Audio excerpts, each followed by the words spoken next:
deployment. They're going to go after these illegal block parties the same way they went after the illegal drag racing. And with that, I'll turn it over to the Chief to talk about how we are going to address it. Chief White. Good morning, everybody, and thank you, Mr. Mayor. And again, thank you, Madam Prosecutor, and everyone that's here today. This is clearly, by their presence, an illustration of just how important what is happening in our community is. As I go into what happened yesterday, early yesterday morning, I do want to say once again that we're not talking about your typical barbecues. This is not what we've all grown up with and that we look forward to in Detroit. I mean, Detroit's a beautiful town. In the summertime, everybody enjoys having these types of parties and barbecues. These are not the ones that we're talking about. We're talking about events that have large numbers of people from around the state, as far as 50 miles away, that are showing up armed, in many instances, with a sense of lawlessness, taking over the streets, parking, blocking driveways, and things such as that.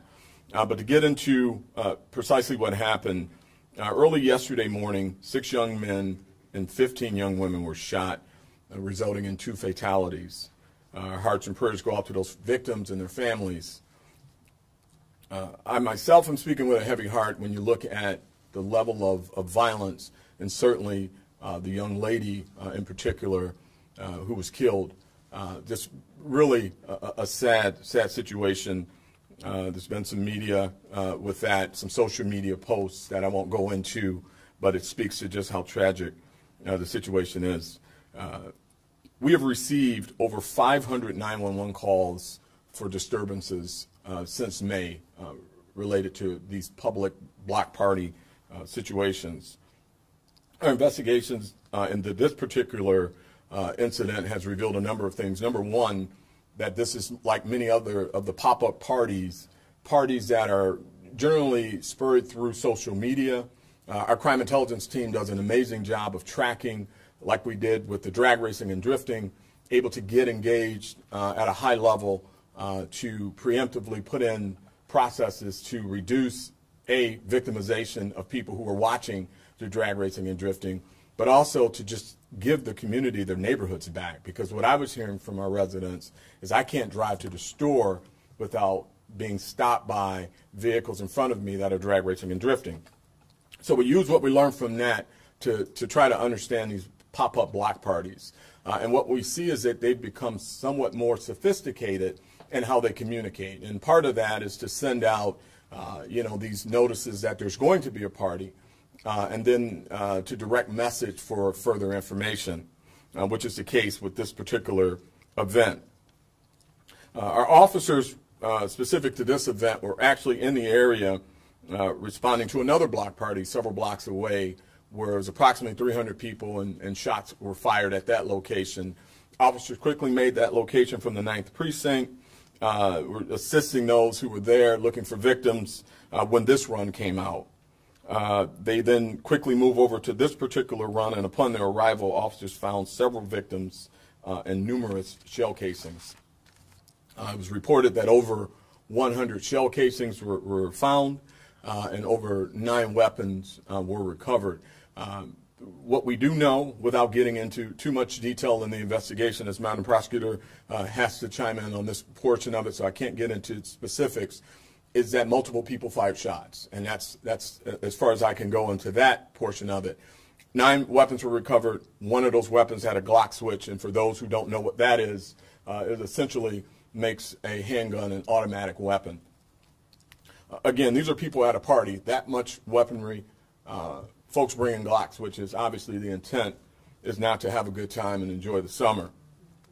This tragedy does not represent our city. This does not represent Detroit. Look at the people who are here and concerned.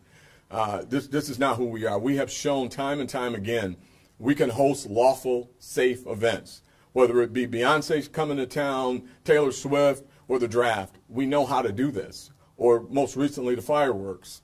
Not one significant incident from any of those events. This is people deciding to use our town, take over our neighborhoods, and engage in lawlessness and take over our streets. That is not going to be tolerated.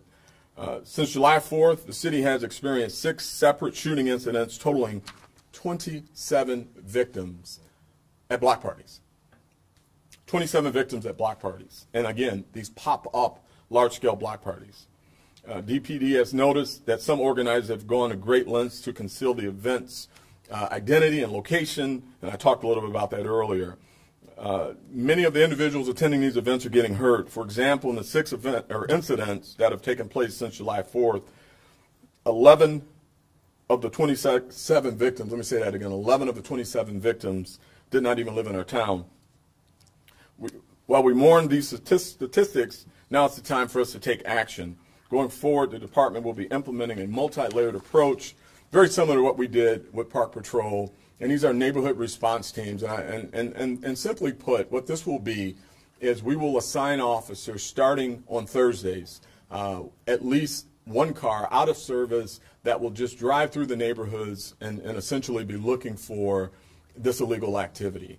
This is not a heavy enforcement targeted approach. This is an approach to keep our community safe and to look for these types of events. In addition to that, we're going to make sure that everyone's aware how to host a large-scale event. And the mayor talked a little bit about that earlier. There is a way to get a permit. There is a way to go through the process of having an NPO assist. There are a number of events, large-scale events that happen that are in compliance with the rules of the city. Whether officers are present, we can assist with shutting down the street. If you want to have a block party, you need 75% of the residents to agree to shutting down the street for a particular time. There are time-specific parameters around that, and there's ways that we can get into that a little bit later. In addition, we're going to increase our radio patrol. Our radio patrol has been an integral part of our success. We're going to make sure that we further enhance that. I've talked to one of our community ambassadors, Mr. Teferi Brent, about how we can go about that. There's a few people that have been an integral part of that, and we're going to make sure that we tap into them and expand that program. It's a great program, very simple. You see something, say something, and we pay for the gas for your car as you go through the neighborhoods and letting us know. But from a more direct approach from our lens, and that's law enforcement, is to have this proactive approach. We're going to continue to use our real-time crime center. We're going to continue to deploy at least 80 officers, and I know that's a robust number, but with the number of block parties that we have, I think it's important that we address it much like we did Park Patrol and put 80 officers out there who's going to be directly responsible and engaged in reducing this violence and addressing this block party issue. And we're going to continue to do that. We're going to be looking for disorderly conduct, illegal parking, any traffic interference that we have, and certainly for those who are participating in the parties and in the streets, if they're carrying an illegal weapon, that will be addressed as well. Any disorderly conduct, anything that disrupts the neighborhood will be addressed. Also, in addition, we're going to be continually working with our CVI groups.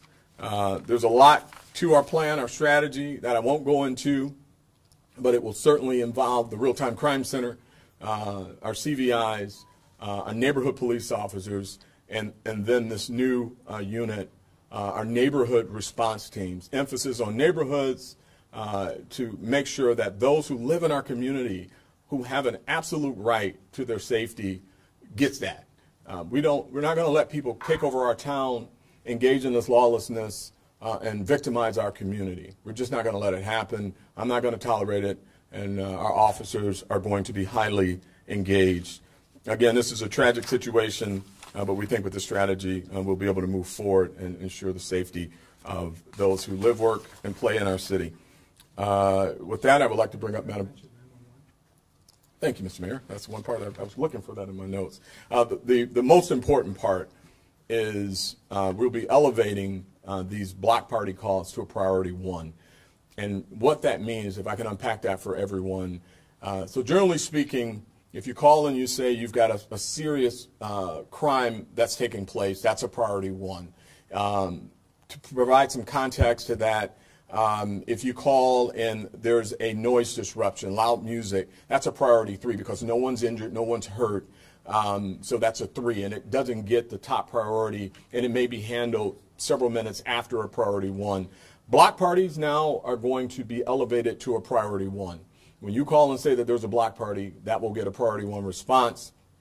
which is a quicker response, and it's categorized differently, and we're able to address the issues a lot differently. Also, in addition to that, on the weekends, those dedicated units will directly get those calls to immediately handle those runs. So that way, you don't have what we call a stack of runs where you are also getting a block party in addition to the other runs, an accident, and those types of things that you may get.